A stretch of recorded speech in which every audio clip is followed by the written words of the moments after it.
Star पत्रकार महासंघ के तत्वाधान में 21 मार्च 2022 को होली मिलन समारोह के उपलक्ष्य में वरिष्ठ पत्रकारों तथा कोरोना योद्धाओं का सम्मान किया गया। इस सम्मान समारोह में मुख्य अतिथि ग्वालियर नगर निगम के कमिश्नर किशोर कुमार कान्याल रहे। अध्यक्षता माननीय संत श्री कृपाल महाराज ने की। कार्यक्रम में स्टार पत्रकार महासंघ के राष्ट्रीय अध्यक्ष सत्यदेव उपाध्याय, प्रदेश अध्यक्ष आर जाफरी सहित विभिन्न पदाधिकारी, विभिन्न वरिष्ठ पत्रकार और तमाम गणमान्य नागरिक उपस्थित रहे। इस समारोह में कई वरिष्ठ पत्रकारों और कोरोना योद्धाओं का सम्मान किया गया।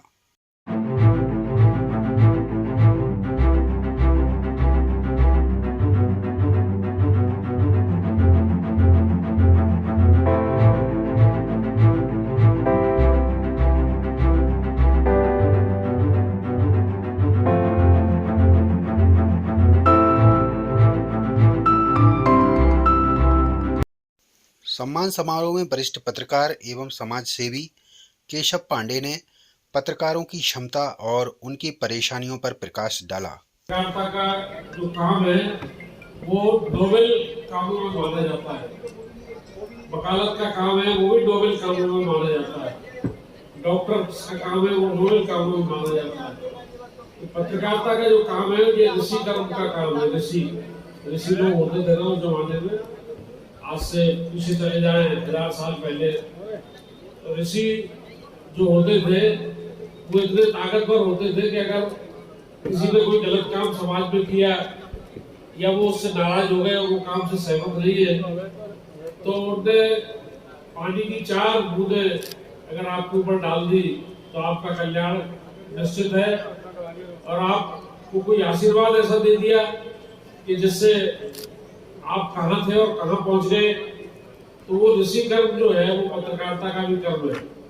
जब पत्रकार ईमानदारी से पत्रकारिता करता है, और वाटरगेट कांड का आपको मालूम है कि निक्सन चले गए, राजीव गांधी जी बोफोर्स कांड में चले गए, और बहुत सारे लोग जब पत्रकार अपने को उतर आता है तो बहुत सारे ऐसे मामले आपने देखे होंगे कि आज बहुत सारे लोग जेलों में सड़ रहे हैं, जेलों में पड़े हुए हैं। ये सब पत्रकारों की देन है, चाहे वो आसाराम बापू हो, चाहे वो आपके वो रहीम वाले हो, और ऐसे बहुत सारे लोग हैं जो छद्म रूप से संतों का चोला ओढ़ा हुए थे। तो पत्रकारों ने, इंडिया टुडे ने और अखबारों ने छाप छाप के ऐसी हालत कर दी कि जुडिशरी को उस पर बहुत गंभीरता से विचार करना पड़ा। और आज आपको मालूम है कि लोगों की जमानत तक नहीं हो रही। तो पत्रकारिता का कर्म अपने आप में बहुत शुद्ध कर्म है, पवित्र कर्म है और बड़ा प्रभावी कर्म है, बशर्ते कि हम लोग उसकी पवित्रता को कायम रखें, अपनी ताकत को समझें, ईमानदारी से काम करें। संकट तो है, संकट तो आएंगे। पत्रकारिता के काम में बहुत संकट है क्योंकि इसमें पैसा इकट्ठा नहीं हो पाता है, मनी अर्निंग का ये कोई साधन इसमें नहीं हो पाता है। कम से कम खाली काम चला के अपने बाल बच्चों को अगर आप पाल सकते हो तो इतना संघर्ष कर सकते हो तो ये लाइन है, अन्यथा ये लाइन पैसे कमाने के लिए नहीं है। संत कृपाल महाराज ने पत्रकारों को निष्पक्षता के साथ पत्रकारिता करने की सलाह दी। एक अपने आप में बहुत महत्वपूर्ण भूमिका रखती है। किसी को उठाना, किसी को गिराना, किसी को सम्मानित करना और किसी को असम्मानित करना, ये भी कार्य कई बार पत्रिका के जरिए देखने को मिलता है। लेकिन इसमें सब में चाहिए कि हम निष्पक्षता रहे हमारे अंदर और निष्पक्षता देखते हुए हम कार्य करें। किसी भी क्षेत्र को अगर हमें हाईलाइट करना है पर उसके बारे में हमें पूरी जानकारी होना चाहिए। कई बार अधूरी जानकारी होने पर किसी की बहुत बड़ी हानि भी हो जाती है और अधूरी ही जानकारी में कभी कभी ऐसे लोगों को लाभ मिल जाता है जिनको नहीं मिलना चाहिए।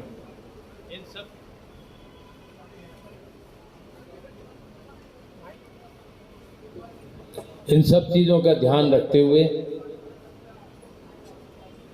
हमें पत्रकारिता जो हमारा लक्ष्य है और जिसमें हम कलम से कुछ भी कर सकते हैं। आज का सबसे बड़ा हथियार कलम है। तो हमारे बीच में सीनियर एडवोकेट जी हैं, अजय मैडम सुरवे जी, सुरवे जी सॉरी। तो वहाँ भी कोर्ट में भी कलम का काम है। छोटी सी जगह और बड़ी जगह भी जाएं तो वहाँ सब कलम ही कलम दिखती है। लेकिन अगर उसके साथ हमारा हृदय स्वच्छ है और हम उस परमात्मा, उस ईश्वर को हाजिर नाजिर समझते हैं और सोचते हैं ऐसी कोई जगह नहीं जहाँ वो ना हो, तो निश्चित तौर पर हमसे कभी कलम चलेगी ही नहीं, रुक जाएगी। कुछ पंक्तियाँ याद आती हैं कि दिल का हुजरा साफ कर, अपने दिल की सफाई करें। दिल का हुजरा साफ कर, जाना के आने के लिए, जाना कहते हैं परमात्मा या ईश्वर को, जाना के आने के लिए, ख्याल गैरों का उठा उसको बिठाने के लिए। एक दिल लाखों तमन्ना, उस पे और ज्यादा हवस, फिर कहाँ है ठिकाना उसको बिठाने के लिए। अगर हमने अपने हृदय रूपी मंदिर में उसको बिठा लिया है तो हमसे गलत काम होगा ही नहीं, हमारी लेखनी गलत चलेगी ही नहीं। उसको हम हाजिर नाजिर अगर समझते रहेंगे तो निश्चित तौर पर किसी का अहित हमसे नहीं होगा। मुख्य अतिथि ग्वालियर नगर निगम के कमिश्नर किशोर कान्याल ने ग्वालियर वासियों और पत्रकारों से ग्वालियर को स्वच्छ बनाने की अपील की और पत्रकारों को स्वच्छता अभियान में सहयोग करने के लिए प्रेरित किया। मैंने तो फिक्स कर रखा है सर, ज्यादा टाइम अमाउंट बढ़ता जाएगा ग्वालियर के विकास के लिए। तो साथियों, ग्वालियर के विकास में, स्वच्छता में जैसे हम लोग हर दिन आगे बढ़ रहे हैं, ये अभी हमारा ट्रांजिशनल फेज है। ट्रांजिशनल बीच का समय वो है। अभी हमें अपने पीक पर जा रहे हैं। अभी हमारी केवल शुरुआत है। धीरे धीरे मैं देख रहा हूँ जिसमें मीडिया का भी रोल बहुत महत्वपूर्ण होता जा रहा है कि जनता हमसे कनेक्ट हो रही है। जहाँ पे जनता हमसे कनेक्ट होती है वहाँ पे स्वच्छता का झंडा वो खुद अपने हाथ में ले लेती है। दो तीन चीजें सिंपल मैं जनता से अपेक्षा करता हूँ। एक, घर घर से सूखा और गीला कचरा अलग अलग आपको घर में करना है। उसी प्रकार आपको कार्य करना है। हमारे पास 210 वाहन इस समय कचरे के चलते हैं, पूरे रूट वाइज चलते हैं। नहीं आता तो ड्राइवर को बोलिए कि भैया हमारे घर पे आपको एक्सेस करना है। और मैंने उसको जियो फेंसिंग कर दिया, वार्ड्स को जियो फेंसिंग कर दिया, रूट को कर दिया। हम लोग खुद अपने जीपीएस के माध्यम से मॉनिटरिंग करते हैं कि गाड़ी वहां पे खड़ी तो नहीं है, खड़ी है तो उसे पूछते हैं कि आप क्यों खड़ी। मतलब एक तरफ हम अपने सिस्टम को इम्प्रूव करते जा रहे हैं, दूसरी तरफ हम चाहते हैं कि जनता का इन्वॉल्वमेंट बढ़ता चला जाए। जिस दिन हमने ग्वालियर में 95% लोगों के घरों में सूखा गीला कचरा अलग अलग करवा दिया और वैसा ही गाड़ियों में चला गया, साथियों आप देखेंगे 95% शेयर अपने आप क्लीन हो गए। इसको ट्राई कीजिए सभी घरवासी, आप सभी लोग अपना घर होगा, परिवार में लोग रहते होंगे। आने वाले समय में हमारे यहाँ से भी एक एक आईसीटी टीम का मेंबर आप यहाँ पहुंच, कुछ लोग घर में पहुंच भी गया होगा, कुछ लोग के घर पहुंचने वाला है, जो बताता है कि सूखा कचरा क्या होता है, गीला कचरा क्या होता है, कैसे सेग्रीगेट करना है और क्यों करना है। फिर इसकी एडवांस स्टेज आती है जब हम वेट कचरे को कंपोस्टिंग करते हैं, उसी खाद बनाते हैं। उस खाद ऑर्गेनिक होती है। उस खाद का इस्तेमाल यदि आपके घर में बगीचा है तो बहुत अच्छी चीज, नहीं तो आपके घर में गमला है तो उसको इस्तेमाल कीजिए, नहीं तो आपके अगल बगल पे कहीं पे भी आप डोनेट कर सकते हैं, किसी पार्क को डोनेट कर सकते हैं।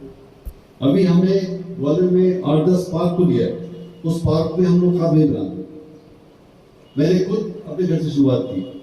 हमने कड़सा में भेजा पिट, हमने डील कड़सा के भेजा। हमारे यहाँ तो बहुत सारा वेट वेस्ट आता है, उससे आप खाद बनाते हैं।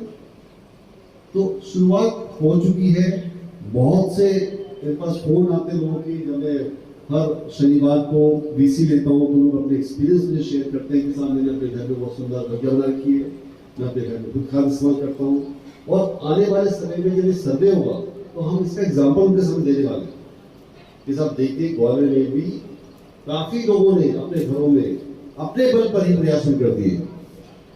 तो जब हमारी जनता की भागीदारी नगर निगम के साथ मिल जाती है तो हमारा काम आसान होता है। एक दूसरा चैलेंज साथियों हमारे शहर में होता है कि हम यदि कोई व्यक्ति कचरा फेंकता है तो उसको रोकते नहीं, उसको टोकते नहीं। क्या हम अंदर से दूसरे व्यक्ति से डरते हैं? मेरा बहुत व्यवहारिक प्रश्न है जो हमारी यहाँ की पृष्ठभूमि को दर्शाता है।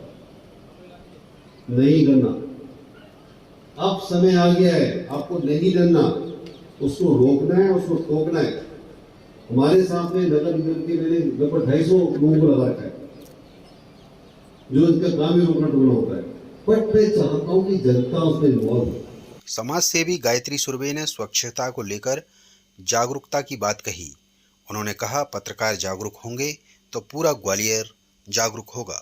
के पास है और आप लोग मुझसे डायरेक्ट ही बात कर सकते हैं। जैसे कि कमिश्नर साहब ने कहा, स्वच्छता, आप भी इसमें अपना एक बहुत महत्वपूर्ण रोल अदा कर सकते हैं।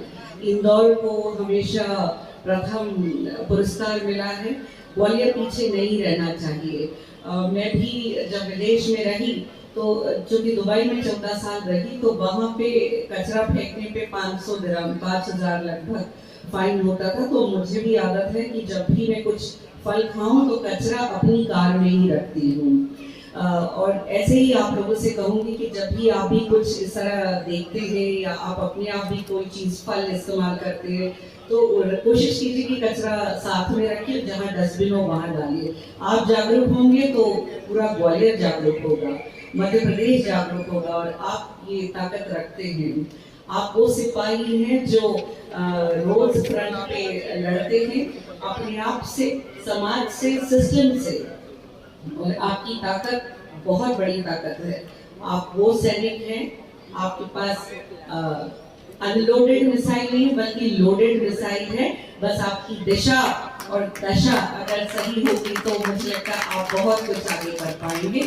होली मिलन के समारोह पर मैं आप सभी का स्वागत अभिनंदन करती हूँ और आपको बहुत बहुत होली की मुबारकबाद देती हूँ। अपनी वाणी को भी विराम देती हूँ और बहुत धन्यवाद।